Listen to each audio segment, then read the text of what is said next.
Assalamualaikum warahmatullahi wabarakatuh. Perkenalkan, nama saya Alia Kurnia Dewi dari kelas 2E dengan NPM 2481111710. Di sini saya akan menuntaskan tugas akhir mata kuliah biopsikologi dengan topik skizofrenia. Jadi skizofrenia yang akan saya bawakan saat ini adalah skizofrenia pada sudut pandang biopsikologi. Tapi sebelum kita memasuki materi kita hari ini, alangkah baiknya kita mengetahui dulu apa itu skizofrenia secara umum. Jadi gangguan skizofrenia itu adalah kumpulan reaksi psikotik yang dimana reaksi-reaksi ini akan mempengaruhi fungsi individu seseorang, misalnya fungsi komunikasi, fungsi emosional, dan juga fungsi motorik, serta lain sebagainya. Dan skizofrenia ini sendiri memiliki gejala-gejala yang dikelompokkan menjadi 3. Yang pertama adalah gejala negatif, gejala positif, dan juga gejala kognitif. Jadi gejala negatif itu adalah gejala di mana pasien mengalami kekurangan atau kehilangan fungsi individu mereka. Seperti misalnya mereka mengalami kekurangan motivasi, mengalami kesulitan dalam merasakan sesuatu, dan orang-orang dengan gejala negatif yang dominan itu kerap kali melakukan isolasi diri sendiri. Dan juga mereka ini menunjukkan sifat apatis atau bahkan tidak menunjukkan perasaan apapun kepada orang-orang di sekitarnya. Jadi mereka itu acuh tak acuh, cuek, dan juga sangat datar.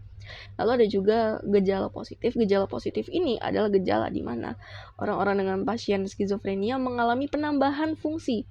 Jadi mereka mulai mengalami halusinasi, delusi, dan juga waham. Dan ini gejala positif adalah gejala-gejala yang sering digunakan seseorang untuk mendeskripsikan apa itu penyakit skizofrenia. Lalu ada juga gejala kognitif. Gejala kognitif ini adalah di mana seorang pasien skizofrenia mengalami gangguan dalam berpikir, mengingat, mengolah informasi, dan juga lain sebagainya yang berhubungan dengan fungsi-fungsi kognitif. Dan gejala-gejala ini bisa terjadi karena ada banyak hal, seperti misalnya lingkungan, genetik, kesalahan neurotransmitter, dan juga gangguan pada fungsi otak atau struktur otak. Kita akan memfokuskan pada bagaimana gangguan neurotransmitter serta fungsi otak ini mempengaruhi individu sehingga menyebabkan gangguan skizofrenia.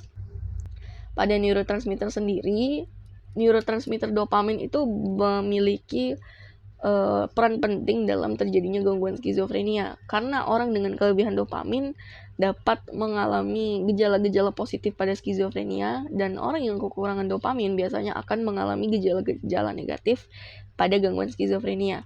Tapi bukan hanya dopamin, ada juga neurotransmitter yang lain seperti misalnya serotonin, asetilkolin, glutamat, dan juga GABA serta yang lainnya.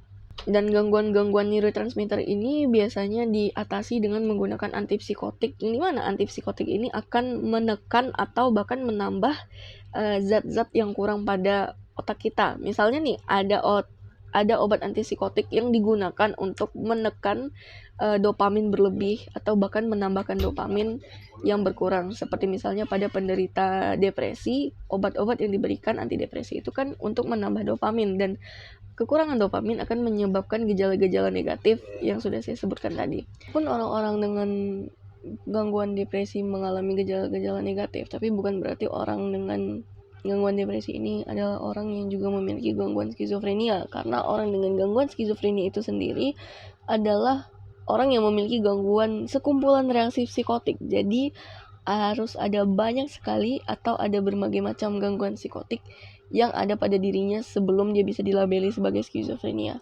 Jadi orang yang mengalami depresi belum tentu skizofrenia, dan orang yang memiliki gangguan skizofrenia bisa saja mengalami depresi.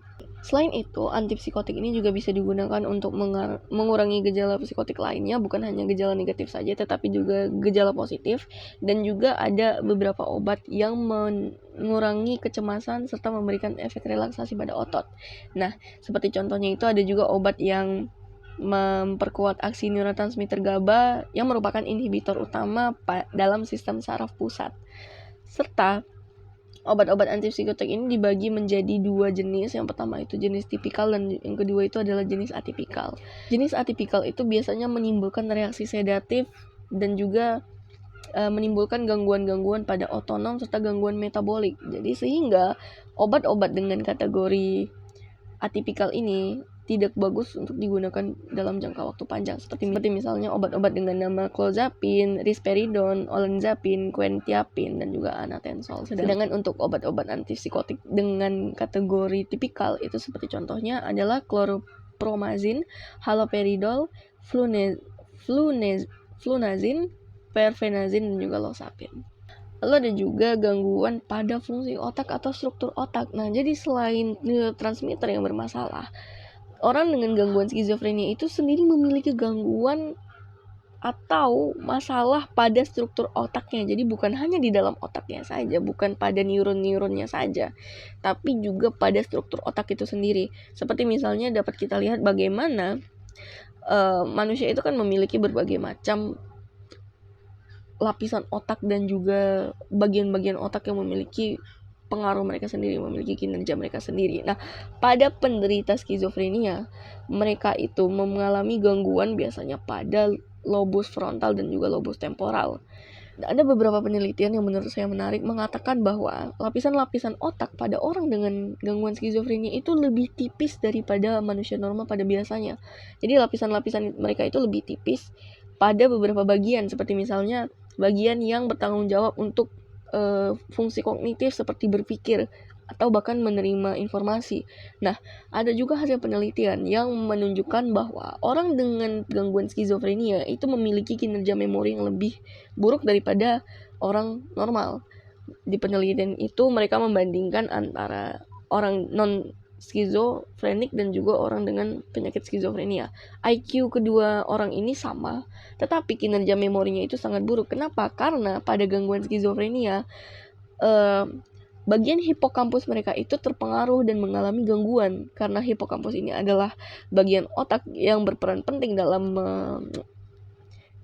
menyimpan memori, dan bagian ini mengalami masalah, maka tentu saja itu akan mempengaruhi kinerja memori mereka. Lalu selain pada bagian-bagian itu tadi, ada juga bagian yang menunjukkan bahwa di dalam otak itu ada bagian yang dipenuhi oleh cairan, dan pada orang skizofrenia bagian itu tadi mengalami pembengkakan, hingga pembengkakan itu menyebabkan reaksi terhimpit pada bagian-bagian otak di sekitarnya.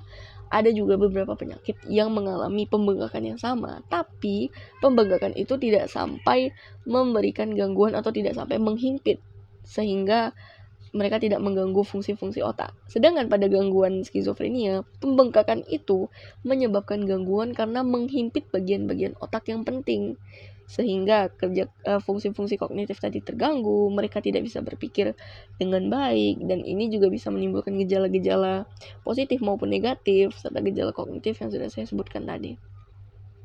Selain memberikan obat-obat antipsikotik kepada pasien skizofrenia, kita juga bisa melakukan banyak terapi non-farmakologi, seperti misalnya terapi psikoedukasi atau juga bahkan terapi cognitive behavior, atau yang disebut juga sebagai bahasa Inggrisnya itu disingkat sebagai CBT.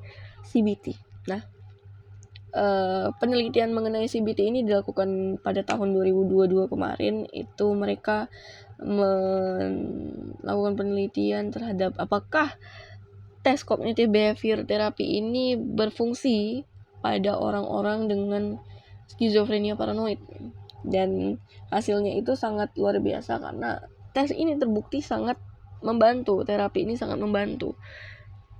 Karena di sini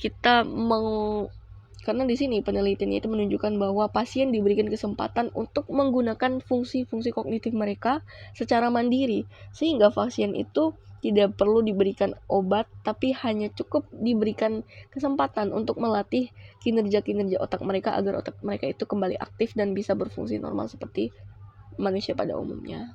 Jika tertarik pada gangguan skizofrenia yang disebabkan oleh gangguan neurotransmitter dan juga masalah pada fungsi otak, maka saya sangat menyarankan untuk mencari tahu lagi atau melakukan riset sendiri, dikarenakan banyak sekali materi atau referensi yang bisa digunakan untuk mempelajari gangguan-gangguan skizofrenia ini, terutama pada bidang neurologis atau pada bidang biopsikologi.